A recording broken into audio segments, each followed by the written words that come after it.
Well, good morning, everyone. I officially call this meeting, our annual meeting, to order. It is now 10:53, or 9:53, sorry. First order of business, appointment of parliamentarian. I've appointed Alan Utek up here. He's going to serve as our parliamentarian today. We do use Robert Rules of Order to conduct our meeting. Then I would ask Jackie Plegeman to come forward with our quorum report.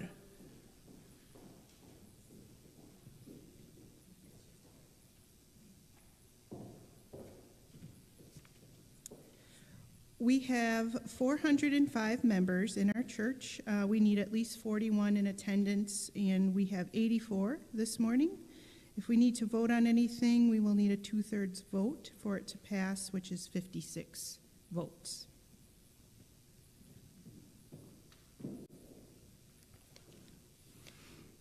Next is to approve the agenda.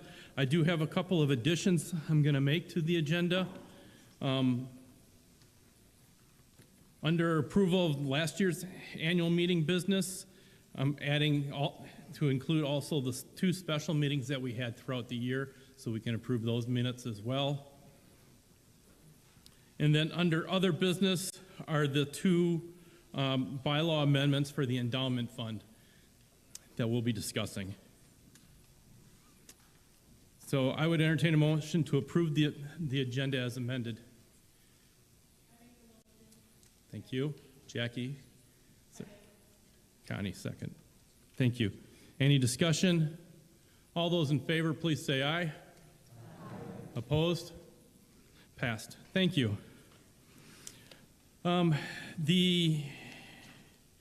Next, we'll approve the minutes from the last meeting. They are on page 4 and on page 5.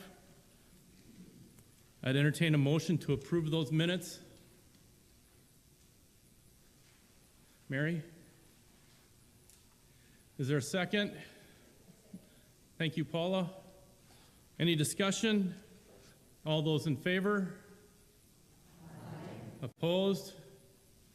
That passed.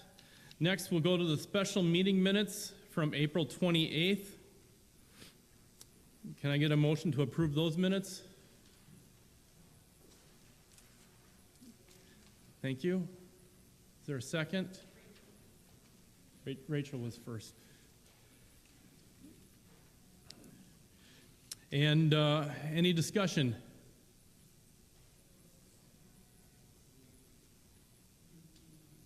Yeah, Vorpal. All those in favor? Aye. Opposed? Thank you. Next is the special congregational meeting minutes from November 10th.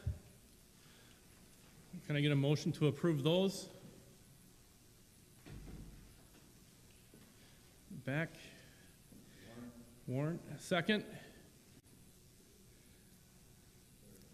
Larry Henshaw. Any discussion? All those in favor?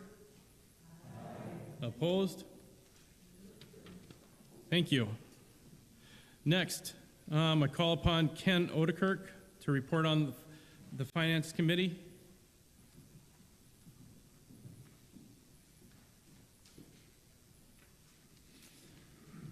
Good morning. First of all, as always, we really want to thank our treasurer, Laura Mannenbach. She does a wonderful job and does not even accept a salary for that position, so we really appreciate everything that she does. I was a treasurer before her 5, 6 years ago, 7 years ago, whatever it was.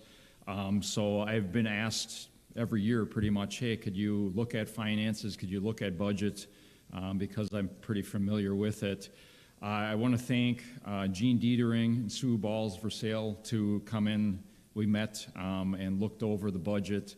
Laura had her big screen at her office, which was really nice because she had up QuickBooks with all of our accounts, and then the other part of the screen is like Bank First National. So you could go through and look, okay, here's this, and she had all her files. So you could go through the files and say, okay, here's this file, here's this bill, where is it in the checkbook? And there it is. You could go through and look at this annual budget and say, okay, there was this many dollars at the end of the year, and you could open up that account in Bank First National, and it matched. So, which didn't surprise me at all because she's extremely organized.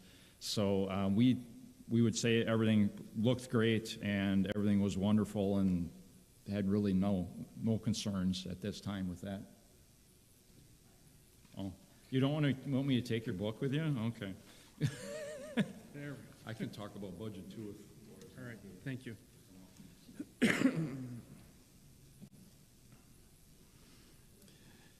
Next, we have a review of the benevolent report. That's found in the booklet. Are there any questions concerning that? Seeing none, that'll be received. The report of the general treasurer, that's also in the booklet, starting on page 8. Any questions concerning that? If not, that'll be received as well. Next, I'll call upon David Stelting from Buildings and Grounds.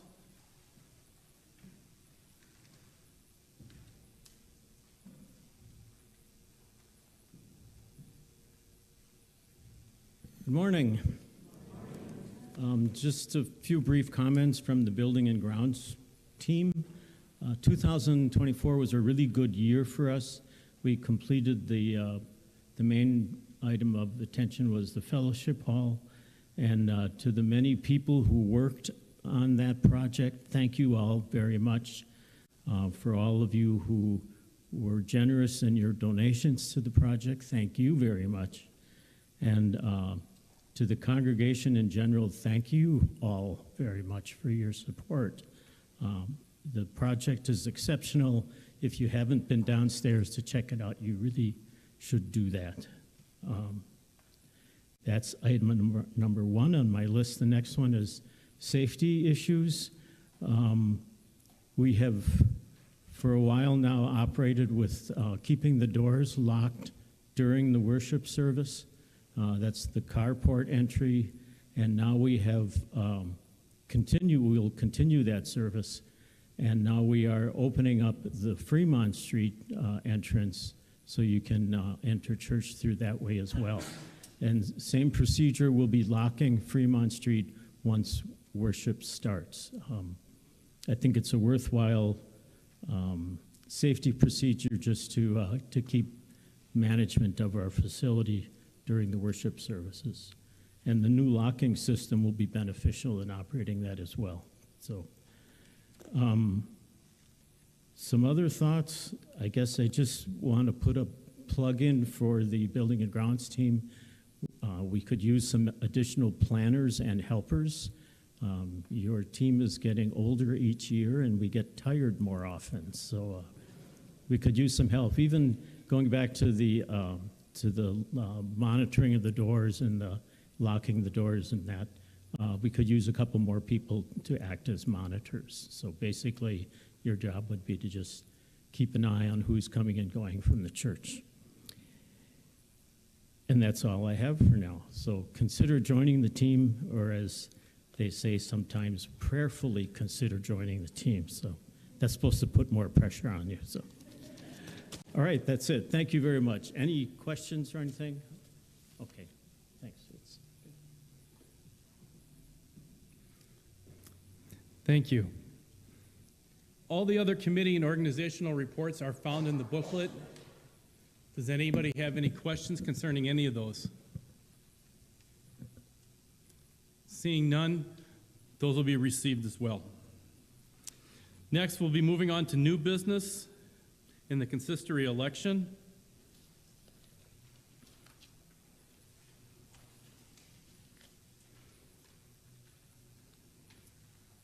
I'd like to thank those people that are leaving the consistory for your dedication and your hard work that you've put in, either this year or the last 4 years, really. the time that you put in and the efforts that you've given to the church are insurmountable. I can't thank you enough personally for all the help and guidance that you gave to me.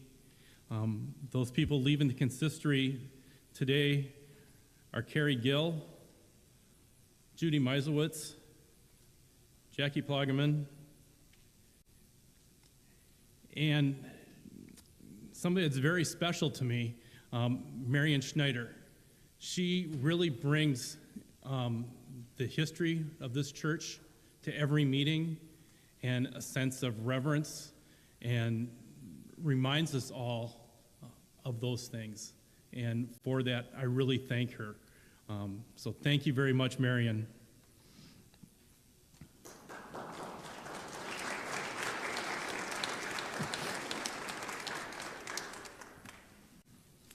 Those consistory members that have one more year left to serve are Pam Klotz, Jody Odekirk, as well as myself. The next two people, their first 2 years are up, and they would like to remain, if you're so willing. Jaden Richter and Nathan Bortz. And then the nominating committee, which was led by Nathan Bortz this past year. He couldn't be here this morning. But we'd like to place these names into nomination. Kay Scheffner, Dennis Dietering, David Hoban, and Mike Lerbecki. Are there any other nominations? Yes. Yes, we sure can. Would those four please stand?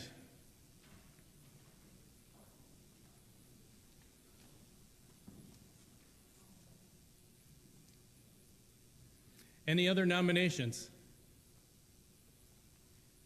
Any other nominations? Seeing none, I'd close the nominations. All those in favor? Aye. Opposed? Congratulations, you're now on the consistory.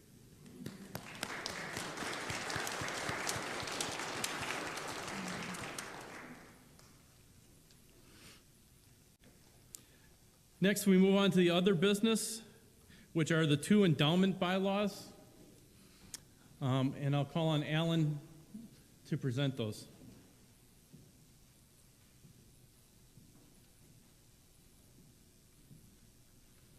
Good morning. So I'm going to read through the motion and make that as a motion from the endowment committee. And Fitz will have to look for a second. After we have the second, then I'll explain a little bit more about the motion and take any questions. So the first one is eliminate the requirement for that any funds withdrawn from the endowment must include an additional 10% tithe for the benevolent fund. Is there a second?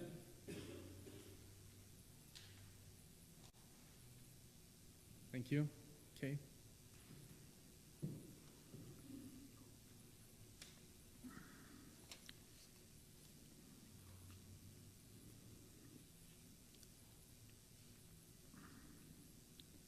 Most of the major bequests to the endowment fund years ago came with a requirement put out by the consistory that 10% be taken out already for benevolent or for others. And we thought as the team that we didn't really need to take 10% out or tithe 10% on the money that was being earned. Just because we've already taken out 10% in the beginning. Another point of view on this is our benevolent offerings or budget or whatever is quite a bit more than 10% of our current fund. So our church does very well in this regard every year.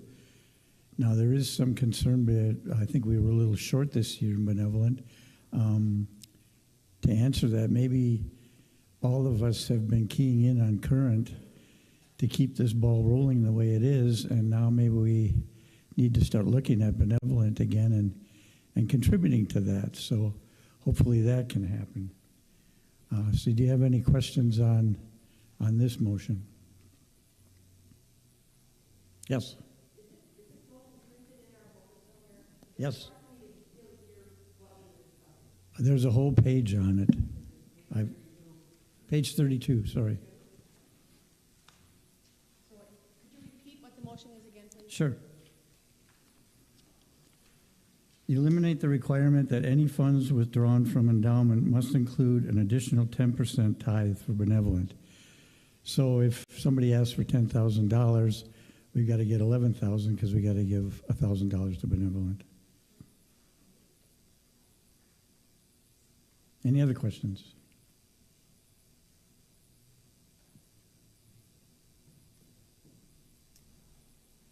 This does require a 2/3 vote. So all those in favor? Aye. Opposed? Motion passed. Thank you. Thank you. The second one I'll read.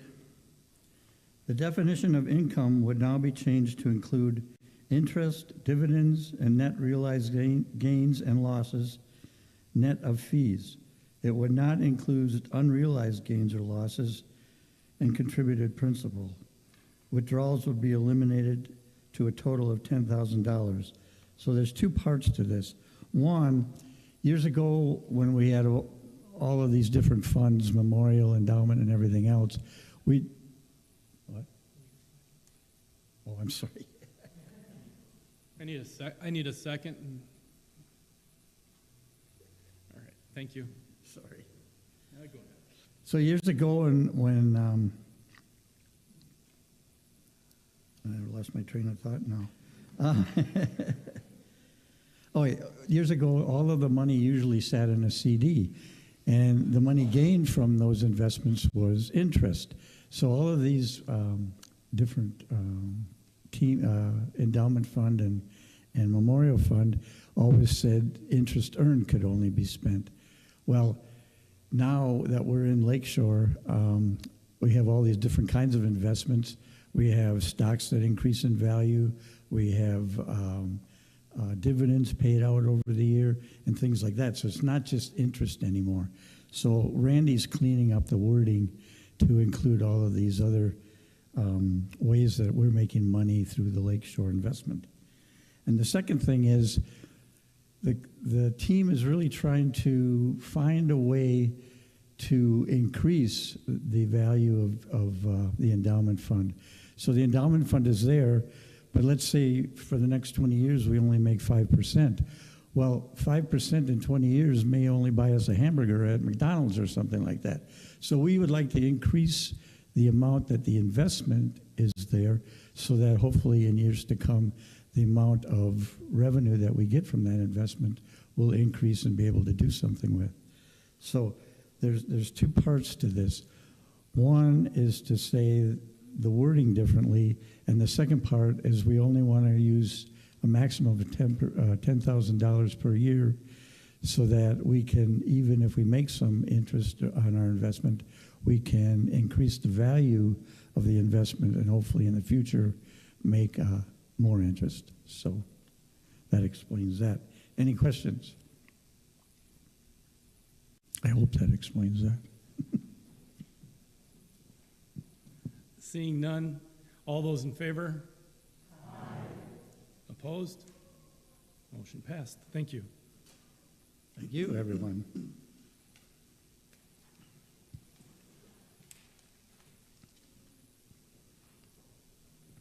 Next, we move on to the review of the 2025 budget. That's found on page 9 and 10. Are there any questions? I'd entertain a motion to approve the 2025 budget. Someone? Thank you. Is there a second? Mike Lebecki. Any further discussion? All those in favor? Aye. Opposed? That carries. Thank you very much. Next is the benevolent budget. That's also in your booklet. Are there any questions concerning that? I'd entertain a motion to approve the benevolent budget. Someone? Larry Henschel. Second, Rachel Healer. Any discussion? All those in favor? Opposed? That passes. Thank you. Next, we move on to the approval of the 2025 schedule calendar. That's on pages 40 and 41. I'd entertain a motion to approve that.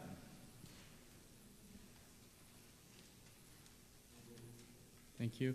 Second, Lisa Gottsacre. Any discussion concerning the calendar? Yes. Okay, first of all, fear not. I really don't feel like I need a microphone. Okay, I'm Crean Bitter. I have been a lifelong member of this church. My question is, could we possibly include another church service during the week? Some of us are still working, love my job, don't really want to give it up. I work on weekends. It's just a miracle that I have off this weekend. But if we could just have, doesn't matter which night of the week, if we could just have, and it doesn't have to be pomp and circumstance, roll out the red carpet, organ, it does not.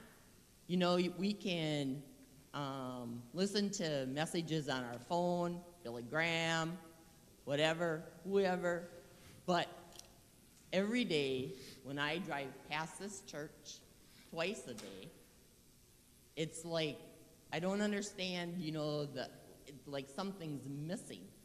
The something missing is actually sitting in this pew admiring the beautiful church sanctuary and church that we have, the fellowship, and coming to the Lord's house. If it would just be a 25-minute service, we could sing all the children's songs without a piano. It reminds us of back history, but yet it's so important. Don't hide your light under a bush. Nope.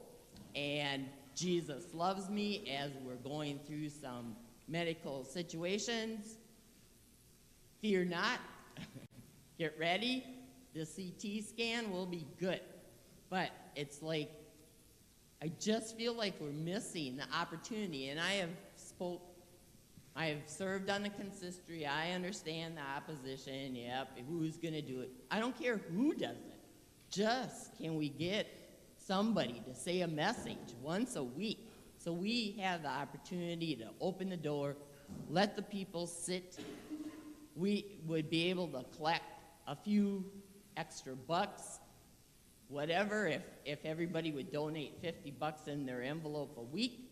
Look how much more revenue we would have. I've asked many people at work, the surrounding U.C.C. churches, everybody only has one church service. And it's like, yeah, we're working. I mean, times have changed. Years ago, it used to just be Sunday was church and that was it. But even at that time, throughout my years here, we would have 2 church services on Sunday, early and late, plus then we had a Saturday night service, and sometimes the minister performed a wedding in the afternoon, went to the reception for the prayer, came back for a Saturday night service. Plus, he also taught confirmation class, second-year confirmation class, Saturday morning.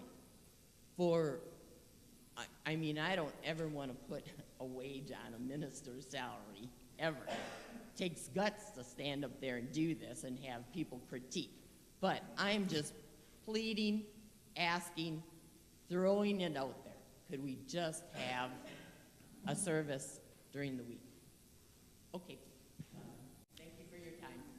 I appreciate your comments, and I will make sure that that's brought forward to the consistory at one of the next up-and-coming meetings so it can be reviewed.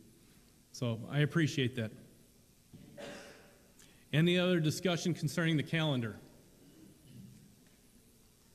All those in favor of approving the calendar? Aye. Opposed? Passed. Thank you.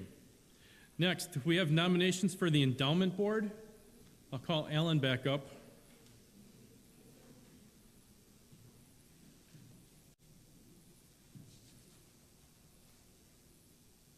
So first of all, I want to thank Angie Mertens and Randy Olm. They're getting off the committee. They've had their 6 years for the fine work that they've done during that time. So then I'd like to make a motion to approve Judy Meisowitz and Dave Dietering for the upcoming years on the endowment team. Is there a second? Michael or Becky?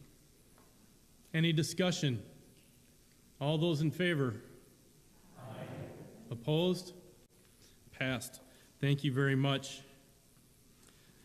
Any other business before this congregation?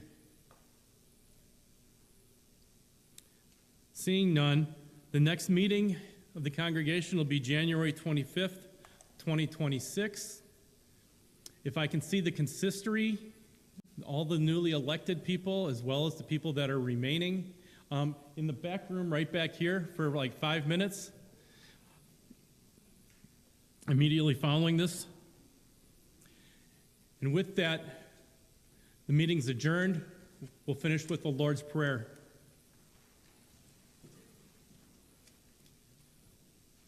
Our Father, who art in heaven, hallowed be thy name. Thy kingdom come, thy will be done, on earth as it is in heaven. Give us this day our daily bread, and forgive us our debts, as we forgive our debtors. And lead us not into temptation, and deliver us from evil. For thine is the kingdom, and the power, and the glory forever. Amen. Thank you, everybody, for staying. I really appreciate it.